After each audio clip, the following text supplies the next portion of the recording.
ආයතනයේ මූල්‍ය ආදායයක් සහ මූල්‍ය තාග්ගයක් ද්‍රව්‍යමය තාග්ගයක් ලබා දෙනවා. විශේෂයෙන් මූල්‍ය තාග්ගය මම හිතන්නේ අපි හැමෝටම වැදගත් වෙනවා. මෙතනින් අපි හැමෝම මේක නාස්ති කරන්නේ නැහැ. අපේ පෞද්ගලික ජීවිතයක වගේ අම්මා තාත්තගේ අපේ ළමයිගේ අධ්‍යාපන කටයුත්තක් සඳහා සහ අපේ යහපත් දේවල් සඳහා අපි යොදවන්නේ. ඒකින්ද මෙහෙම අදහසක් මේ ආයතනයේ අධ්‍යක්ෂකතුමාට ඇවිල්ලා මෙහෙම කරන්නේ ලොකු පිනක් මගේ මේකෙන් නම් කියනවා.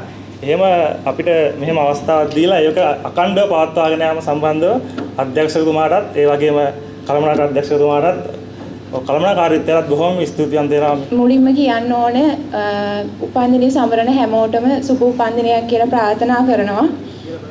ඒ වගේම අද මූල්‍යමය සහ අනිත් ත්‍යාගයන් ලබා දීලා අපව සතුටු කරාට අපේ කළමනාකාරීත්වයට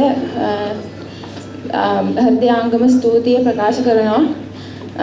ඒ වගේම අපි මම ඔයාලගෙන් ඉල්ලන්නේ අපේ ආයතනය දියුණු කරන්න අපි හැමෝම ගොඩක් එකතු වෙලා මහන්සි වෙලා වැඩ කරමු කියලා මම ඔයාලා හැමෝගෙම ඉල්ලා සිටිනවා. ස්තුතියි.